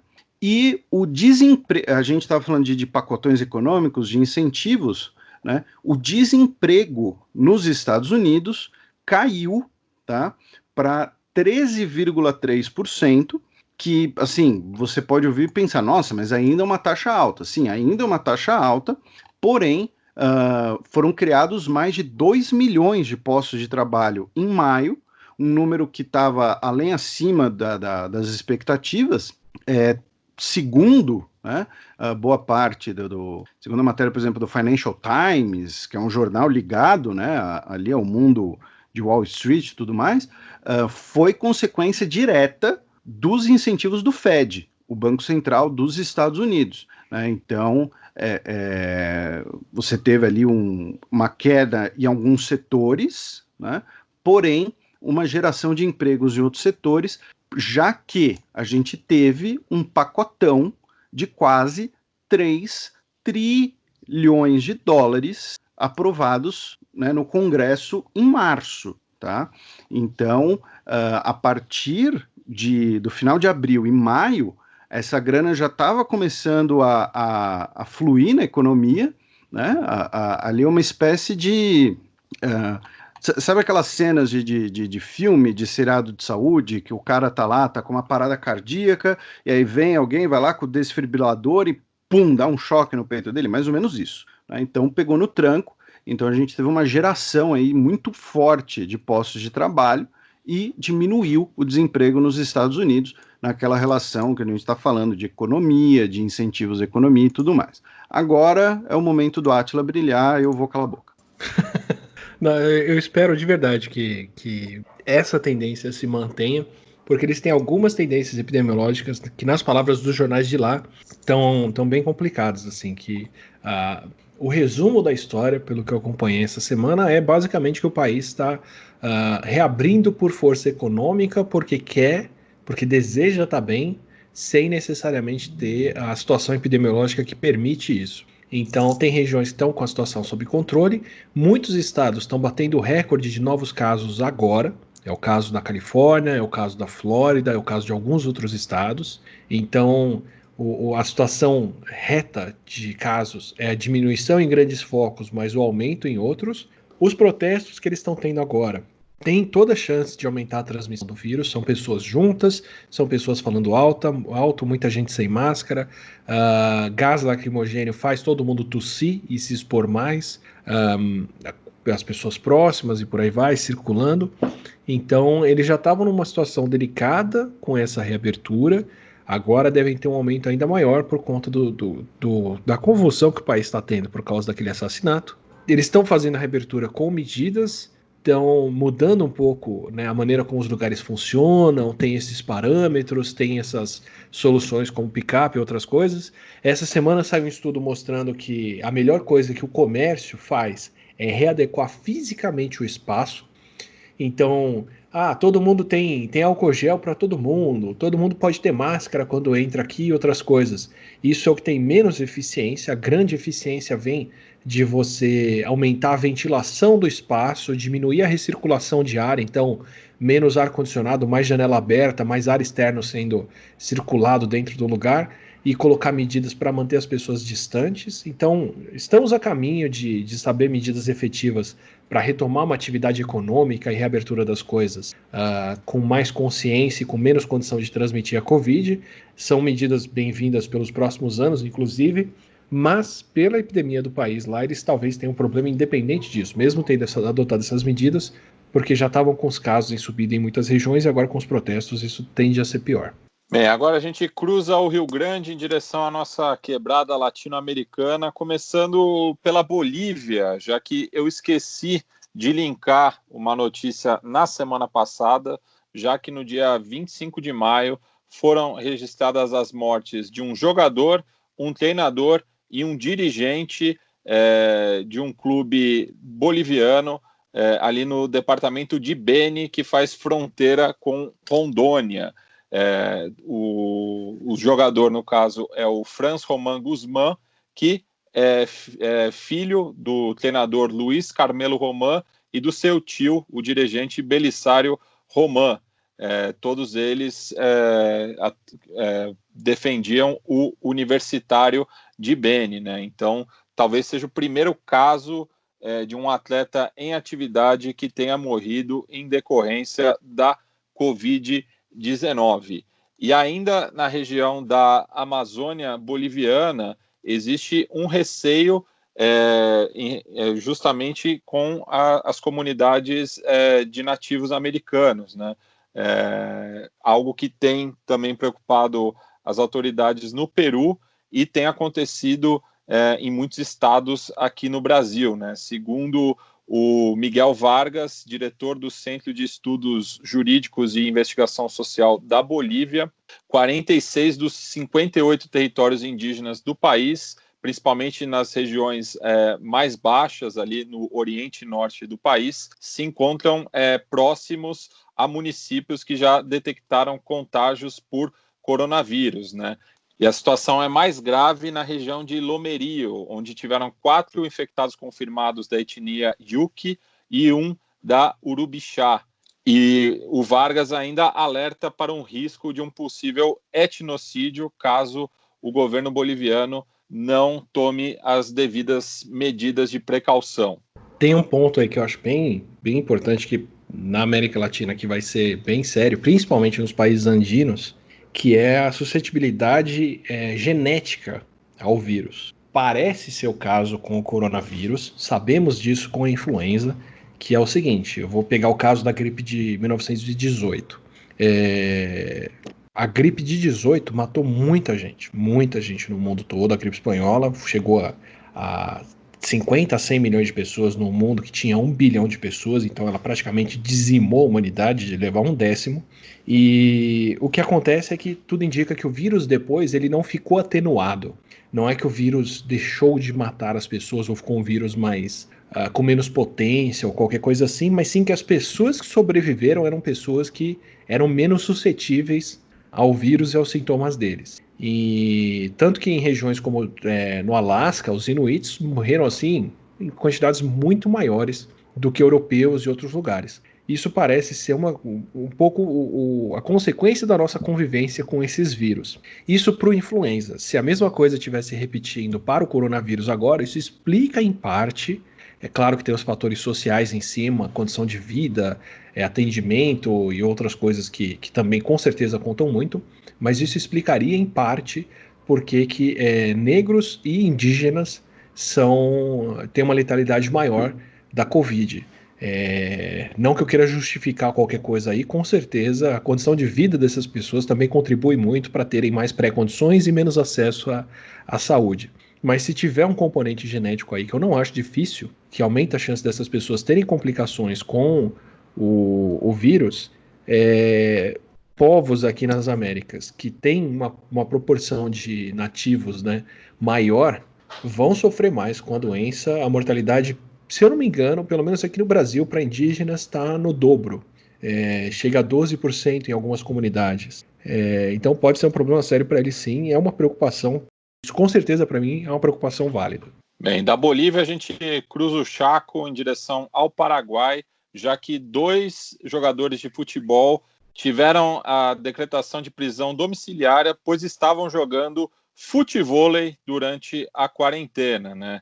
E o curioso é que eles foram denunciados pelo artigo 10 da lei número 716, que sanciona delitos contra o meio ambiente e podem punir os infratores de 6 a 18 meses de prisão e multas entre 8 milhões a 40 milhões de guaranis, né? Também foram imputados o pai e a mãe de um dos jogadores, o Sebastião Ferreira, além das suas 2 irmãs, onde foi realizada essa partida, ele que atua pelo Clube Libertad de Assunção, e também 2 vizinhos, a Geise Janete Batalha Álvares e o Christian Acildes Cuenca Cabreira.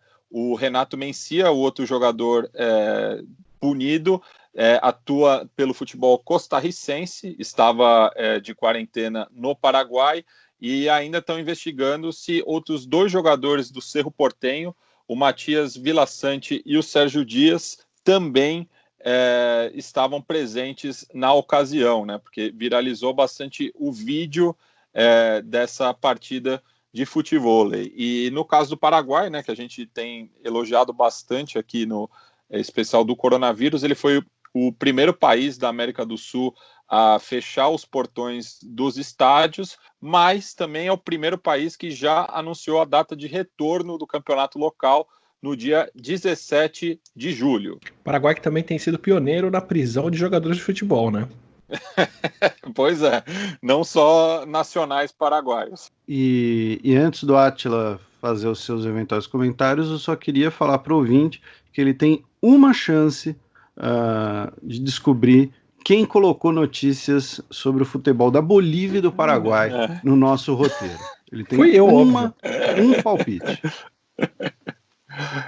Bem, agora a gente vai a Nicarágua, onde casos de Covid-19 dão um salto de um dia para o outro e despertam dúvidas, né?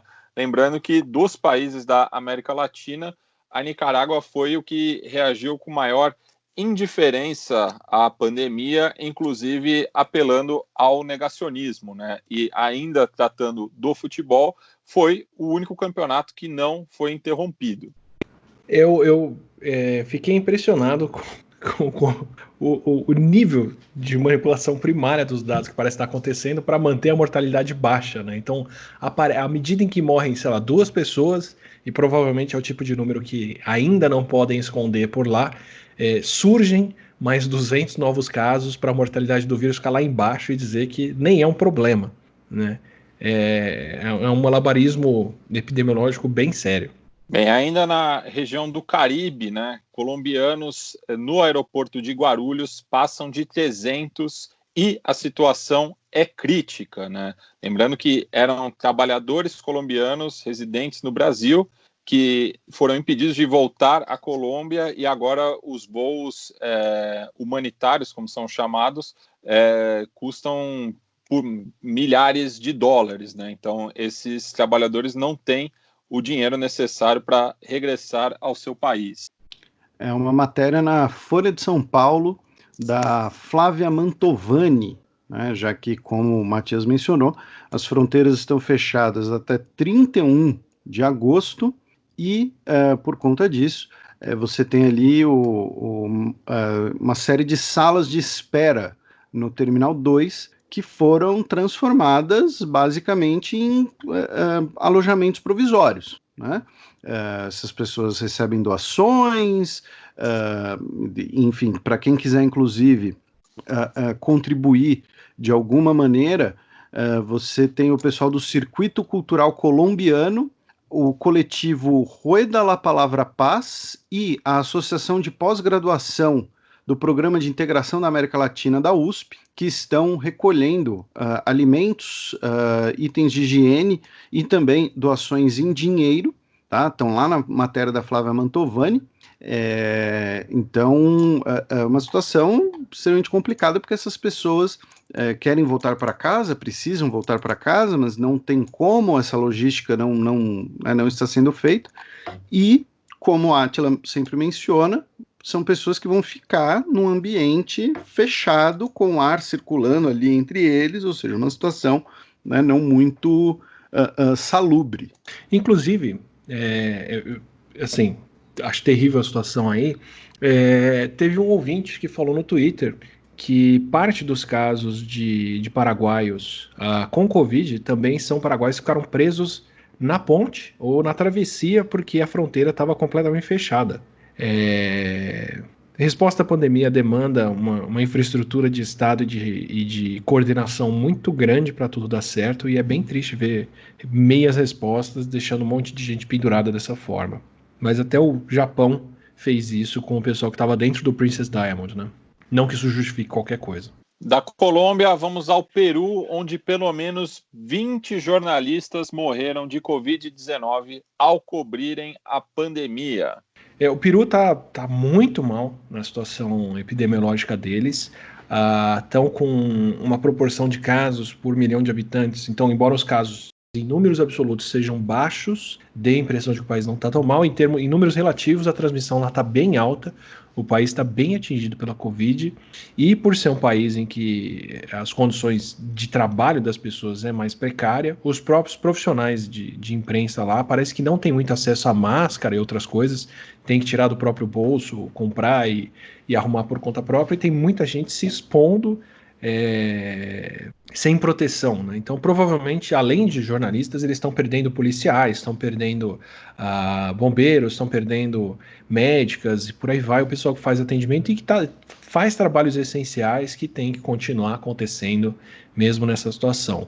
Então, são números de casos próximos do Brasil, com uma estrutura menor, com menos condições do pessoal se proteger com equipamento, e infelizmente resultam nessas perdas.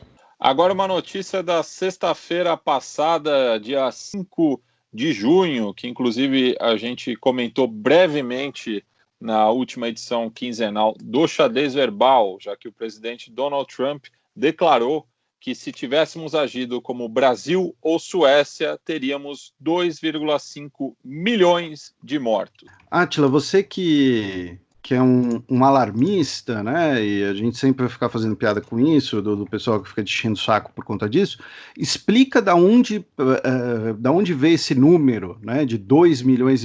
Claro, né, o Trump às vezes fala coisas da cabeça dele, porém, tem todas as projeções do Fauci, teve lá aquele primeiro estudo do Imperial College, né, que foi do seu vídeo, que você falou que se o Brasil não fizesse absolutamente nada, teria 1 milhão de mortes, um monte de gente, inclusive, depois distorceu suas palavras. Enfim, da onde, como são essas estimativas, além, é claro, né, da óbvia crítica, né, do Donald Trump à maneira com que o Brasil lidou com o Covid. Bom, vamos lá. O Trump tira umas coisas da cabeça, foi perfeito para descrever o que ele faz algumas vezes, e essa não é uma situação delas. Para ser bem franco e crítico a mim mesmo, eu, na verdade, falei que nós teríamos até mais do que 1 milhão de mortes se não se fizesse nada, e teríamos 1 milhão de mortes se as medidas fossem incompletas. Felizmente, essa estimativa para o que acontece com medidas incompletas não levava em conta a eficiência do isolamento, distanciamento, máscaras e outras coisas, e esse número é menor. Então, esse cenário intermediário não é tão sério quanto pintado lá, inclusive falei em outros vídeos depois disso, mas o número potencial de mortes ainda é na casa de 1 milhão ou mais, é super alto, mas o meio do caminho é um cenário melhor. O que o Trump fez aí foi pegar a primeira estimativa e a estimativa mais alta para poder citar um cenário bem negativo para dizer que o cenário atual é até melhor, né? Então, os Estados Unidos tinham uma projeção de, no final de março, que eles chegassem a 100 a 200 mil mortes nessa época de agora. Ele falou que não, que eles iam evitar isso, iam chegar abaixo de 100 por um tempo. Não chegaram, estão agora nesse cenário de 120 mil mortes ou algo assim. E aí, para dizer que a situação podia ser pior, ele evocou o pior cenário possível, que é jogar para cima o número de 2,2 que a Casa Branca e o Imperial College, independentemente, tinham estimado como um teto para a pior situação da pandemia por lá. Então ele pegou um cenário válido, projetado, esticou um pouquinho, colocou ele um pouco pior para dizer que é isso que eles estão evitando, justamente para poder relativizar a situação que eles estão agora. Então, ao invés de fazer como outros líderes fizeram, dizendo vai ser super pequeno, vai morrer pouca gente, o que ele está fazendo agora é dizer podia ser muito pior, evitamos muitas mortes, salvamos muitas vidas por aqui. Ainda assim, não é um cenário compatível nem com o Brasil, nem com a Suécia. O Brasil, com certeza, está indo mal em número de casos. A Casa Branca projeta que a gente chegue, no final de agosto, aqui entre 160 e 250 mil mortes. Ainda assim, não são 1,5 milhão ou algo assim que seria o equivalente a esse cenário que ele fala para o Brasil. Nem a Suécia está nesse tipo de situação e nem deve chegar a isso. Então, ele exagerou nos dois casos. O quão complicada está a situação do Brasil e da Suécia, que está feia, mas não é tão feia, e o quão feia podia ser a situação lá, que também não é tudo isso não. E ainda brevemente aqui na repercussão internacional, né, da situação no Brasil, o Papa Francisco, né, não mencionou explicitamente o Brasil, porém disse né, que infelizmente em outros países o vírus ainda está fazendo muitas vítimas.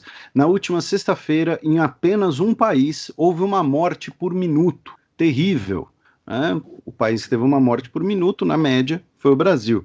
E, além disso, o Guillermo Sequeira, o médico da Direção de Vigilância da Saúde do Paraguai, disse que a situação no Brasil é caótica. Estamos firmes nisso e vamos esperar que a onda passe no Brasil para começar a falar em reabertura da fronteira, né?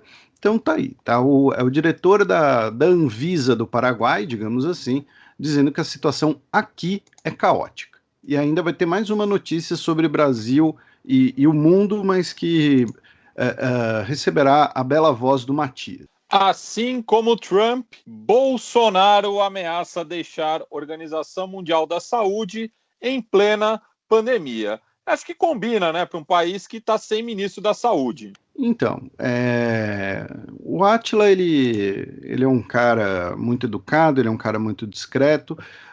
Eu, nesse caso, vou falar que se o Brasil fizer isso, além de, primeiro, né, ser uma bela papagaiada da ação dos Estados Unidos, né, é algo surreal, quase, né? Por que eu digo que é surreal? Por 3 motivos. O primeiro é que, como o Átila já explicou 2 programas atrás, no 11º, se eu não me engano, os Estados Unidos, eles não deram, né, muita bola para a pandemia no início, o governo dos Estados Unidos desmereceu a pandemia no início, e depois teve que correr, né, tirar o atraso. Só que os Estados Unidos conseguiu tirar esse atraso porque estamos falando de um país que é um polo tecnológico, um polo científico, que produz os insumos e tem grana pra caramba para sair comprando por aí, né, todos os insumos necessários, como o Átila explicou e a gente comentou várias vezes. O Brasil não é o caso. O Brasil não tem essa potência dos Estados Unidos em nenhum desses parâmetros que eu citei. A segunda coisa é...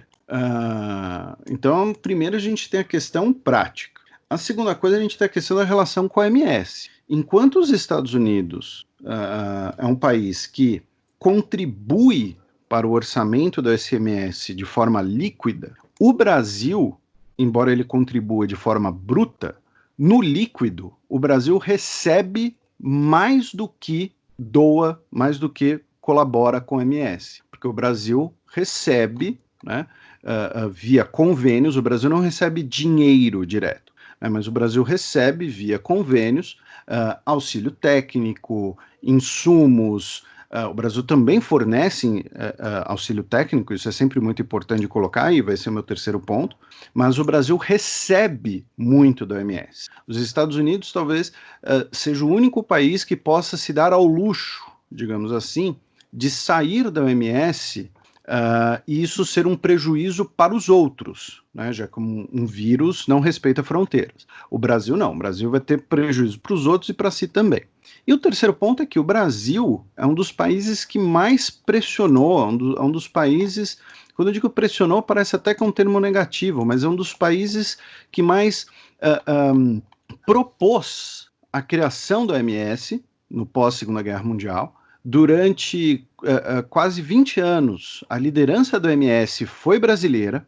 O Brasil teve um papel importante em diversos marcos temporais da OMS, como a erradicação da varíola nos humanos. Então, é um prejuízo, né, tanto prático, quanto um prejuízo político, quanto um prejuízo histórico e de imagem, tá? Mas, pô, Felipe, isso não quer dizer nada, não quer dizer que porque um país propôs a criação de negócio, ele tem que ficar lá para sempre. Tudo bem, pode ser, mas também não há uma situação que justifique o abandono dessa posição na OMS atualmente, não há uma posição que, pelo contrário, o Brasil sempre teve na OMS um palco, eu vou usar aqui um termo, né, que vai ficar parecendo meio brega, mas, né, um palco para brilhar, né, para se destacar, porque o Brasil sempre foi, na OMS, um país, um líder dos países em desenvolvimento. Por quê? Porque o Brasil é um país que tem regiões muito pobres, tem déficits muito grandes, mas, ao mesmo tempo, também produz vacinas, tem boas universidades, tem grandes profissionais da área. Então, quando você tem países, né, como Moçambique, que é um país grande territorialmente, e fala, olha, né, a gente precisa estar aqui com um problema, está com um surto de alguma coisa, precisamos de alguma cooperação e tudo mais, eles não procuravam primeiro os Estados Unidos ou a China ou a União Soviética durante a Guerra Fria, né? Quem fazia essa ponte era o Brasil, não só pelos laços culturais, mas por ser visto como um exemplo. Olha, o Brasil é um país que tem problemas, é um país que tem pobreza também, infelizmente, mas olha só, os caras fazem aqui as campanhas de vacinação direitinho. Os caras têm lá a Fiocruz, o Instituto Butantan, tem as universidades, então a gente pode aprender com esses caras e a gente vai lá pedir ajuda para esses caras, porque Estados Unidos e tudo mais, esses caras, a gente desconfia deles. Do Brasil a gente não desconfia, porque a gente é mais parecido. Então, é perder também um lugar em que o Brasil sempre teve muito destaque. Então, não sei se foi bravata, não sei se é papagaiada, não sei se é sério, mas se for sério, vai ser uma das decisões mais estúpidas que um governo brasileiro pode tomar, ainda mais nesse momento. Eu não tenho como ser mais didático do que isso. Eu só ia acrescentar um ponto, na verdade, além disso tudo, né? Os Estados Unidos é como a China, eles podem escolher seguir certas regras ou não, que o mundo não tem muita opção a não ser acatar. O Brasil é signatário de várias leis internacionais que exigem transparência, bom comportamento, outras coisas que a gente já está ferindo por não publicar mais o boletim do Ministério da Saúde com os números transparentes. Sair da OMS seria mais um índice nesse caminho, e são todas práticas sanitárias que não são só fundamentais, que não são só fundamentais para brasileiros, mas são fundamentais para que brasileiros tenham relação com o exterior. Então, a Europa compra carne do Brasil porque temos um combate à febre aftosa muito bom aqui, que depende de números abertos. As pessoas fazem turismo para o Brasil porque o Brasil não tem surto de malária nas cidades litorâneas, como nós publicamos com números abertos, porque malária é de notificação compulsória. Tem várias relações comerciais internacionais feitas com o Brasil porque seguimos boas práticas de saúde. Abandonar a OMS nessa hora é dar um sinal muito forte de que as práticas de saúde que fazem do Brasil um país confiável não estão mais sendo seguidas. Então, além disso tudo que vocês falaram, ainda é um tiro no pé muito, muito grande, não só de imagem, mas de interesse econômico mundial, que é condicionado a medidas sanitárias que a gente deveria estar tomando e transparecendo o que toma. Bem, fechando agora a América do Sul, a Argentina flexibilizará a quarentena a partir de hoje. A Argentina está com os casos contidos, está com a situação bem controlada por lá, mas se manteve fechada até aqui, vai ter agora que flexibilizar, inclusive para não falir economicamente. A questão agora é ver como que eles vão progredir com o inverno chegando lá, temporada de gripe e tudo mais, porque eu estou Átila sazonal nesse episódio. Muito bem, agora passemos para o estudo de caso dessa semana, no qual trataremos de Portugal. Afinal, temos uma audiência muito grande, além de diversos ouvintes que têm parentes ou amigos vivendo na antiga metrópole, e que, fugindo um pouco do senso comum, têm agido em relação à pandemia com mais inteligência do que nós brasileiros. Eu acho que eu descobri qual foi a estratégia portuguesa hoje, estudando para poder falar o que está se passando por lá, e acho que o pessoal em Portugal vai ter um pouquinho de dor de cabeça mais para frente, mas eu prometo chegar nisso logo mais. Bem, então começamos com a manchete da última segunda-feira, dia 1º de julho, já que surtos de Covid-19 em Lisboa comprometem a reabertura em Portugal. Então, não precisam comprometer, não vão comprometer, a reabertura vai acontecer independente deles. E eu prometo contar já o porquê, inclusive o porquê que está aumentando os casos. Mas o surto que eles estão falando que comprometem a reabertura são 340, 350 casos em Lisboa e na região ali, o que não é muito, sendo muito sincero, e é de se esperar que eles detectem, porque Portugal está fazendo muito teste. É um dos países europeus que está fazendo mais testes, se não o país europeu que fez mais teste por 1.000 habitantes. Tem outros países que fizeram mais testes, como Espanha, Itália e por aí vai, mas são países que estão com casos ativos acontecendo, então precisam testar. Portugal fez isso para acompanhar e rastrear casos. Mas não tem jeito, quando você reabre, vão acontecer focos, pequenos surtos, como aconteceu na Coreia do Sul, Singapura, Alemanha e todos os outros lugares. É o tolerável já, os hospitais estão preparados para lidar com isso, mas Portugal tende a ter mais problemas um pouco mais para frente no verão. Posso começar com o porquê já disso? A casa é sua, Átila, você já está aqui há 13 semanas, pode abrir a geladeira e... Vamos lá, então. Portugal, primeiro, foi um país muito poupado pela Covid. O primeiro caso que eles registraram por lá é de 2 de março. Então, Portugal foi poupado pela primeira onda dos casos de Covid, que atingiu os países que estavam mirando na China e tiveram casos vindo de outros lugares. A gente ainda vai ter uma linha do tempo europeia mais clara mais para frente, mas contando por cima e ignorando provavelmente alguns outros casos e outras situações, o que aconteceu foi a Alemanha, que tem uma relação comercial muito mais direta e muito mais intensa com a China, por causa de toda a indústria e tudo que eles produzem hoje em dia, recebeu talvez os primeiros casos da Europa vindos da China. Esses alemães espalharam o vírus para alguns outros países, como a Itália, que recebeu... A introdução do vírus na Itália não foi via China, eles estavam com os voos para a China rastreados e testando as pessoas que voltavam de lá e fazendo as coisas, mas sim um alemão que foi para lá e se internou e passou por vários hospitais, se eu não me engano a gente já falou disso por aqui, e depois os Alpes italianos serviram para semear a Covid em vários outros países europeus. Teve muita gente dos países ao redor que foi passar férias, foi passar um tempo ali, feriados do começo do ano, finalzinho da neve ali, na Itália, e voltaram com o vírus para os respectivos países. E depois teve todo o rolo que a gente já falou sobre a Espanha, do vírus poder ter circulado da Itália para a Espanha por jogo e por outras coisas, que espalhou o vírus para muitas coisas. Portugal ficou de fora disso tudo. Não tem muitos portugueses viajando para os Alpes italianos, não tem muitos portugueses indo para a Alemanha, não é um período de turismo em Portugal, que é o que levaria pessoas para lá com o vírus. O turismo em Portugal é no verão, que é o que a gente vai falar logo mais. Então foram poupados da doença e foram ter casos bem mais para frente, em março, quando já tinham os países ao redor, a Espanha e a Itália passando pelo que estavam passando, e principalmente a Itália, para contar para eles o que poderia acontecer. Então o resultado é que Portugal aproveitou muito bem esse tempo que eles tiveram para demorar a ter casos, para tomar as medidas, declarar nível de alerta. Eles entraram em alerta de alto nível já dia 12 de março, então vocês veem que se os casos tivessem vindo em fevereiro, como foi o caso de quem recebeu o vírus da Itália, eles talvez tivessem mais casos de Covid antes de decretarem esse alerta. Demoraram um pouco em relação à pandemia, mas em relação aos casos deles, deu muito certo, porque só receberam o vírus depois.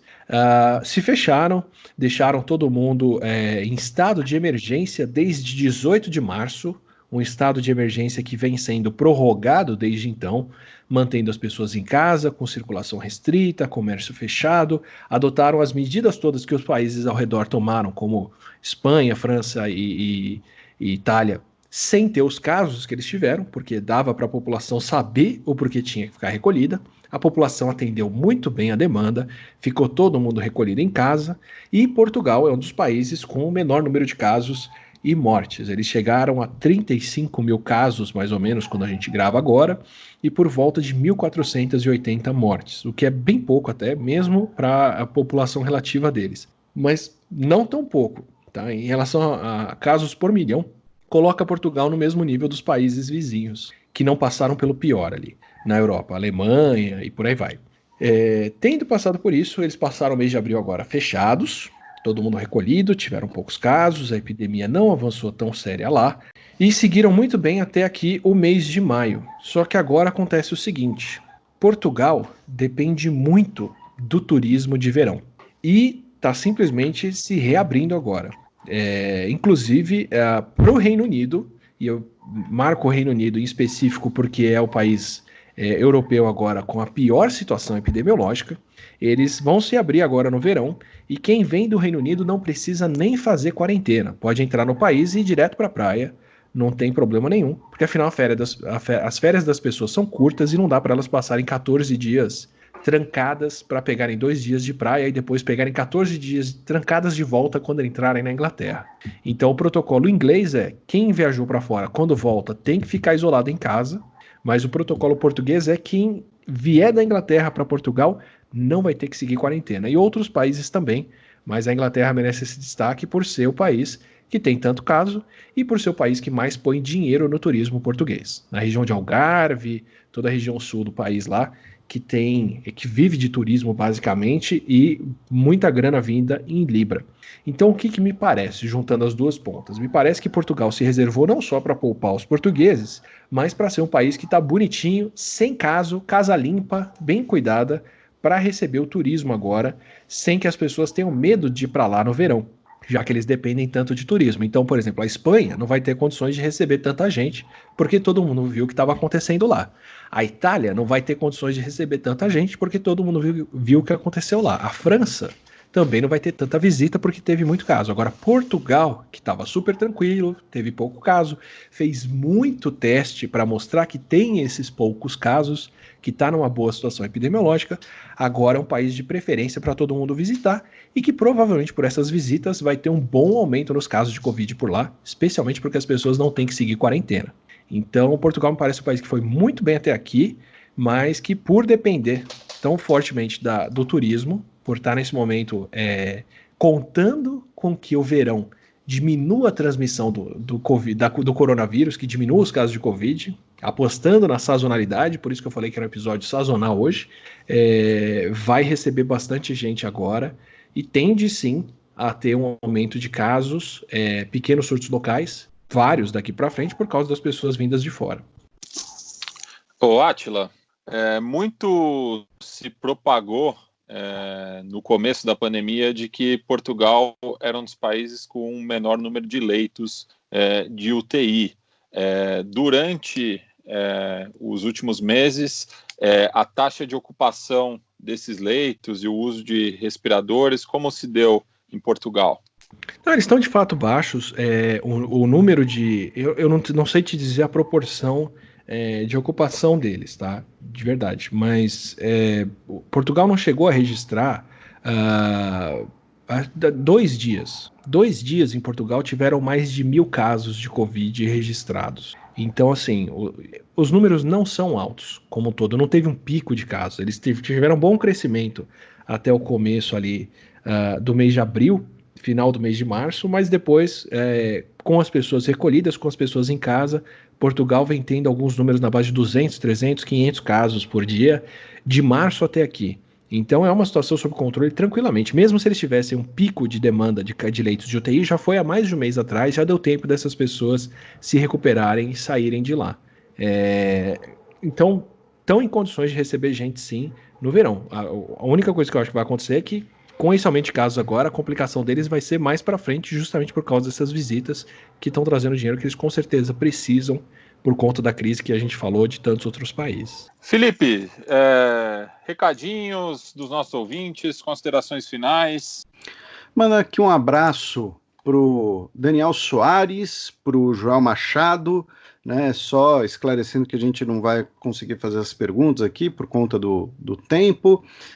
Para Josi Afonso, pro Aaron Neves, pro John Gamboa, que foi um dos nossos vários ouvintes que reside na Alemanha, que falou que no estado dele também tem que preencher o formulário quando vai em algum lugar. E, inclusive, ele disse que lá onde ele mora, na Renânia Palatinato, os bares e restaurantes te dão a caneta de presente, para você não contaminar os outros pela caneta. Então, você não apenas preenche, mas ainda leva a caneta de brinde. Um abraço para o Marcel Bandeira, o Adriano de Meira Martins, o Luiz Rossi, o Lucas e também um abraço aí para o nosso Rodrigo Guigoneto, que mandou uma pergunta por e-mail, mas que infelizmente a gente não vai ter como tratar.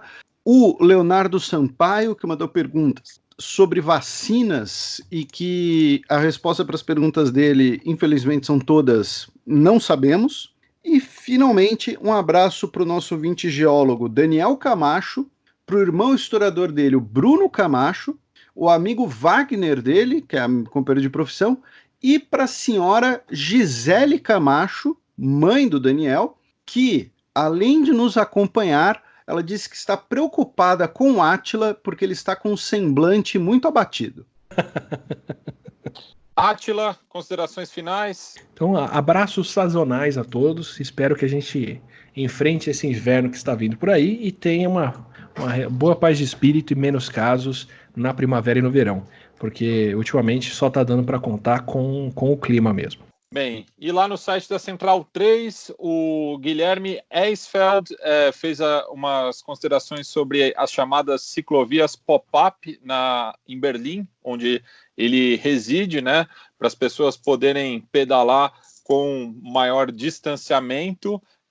Ele reiterou que é de caráter provisório, mas alguns políticos estão pleiteando a manutenção permanente das mesmas.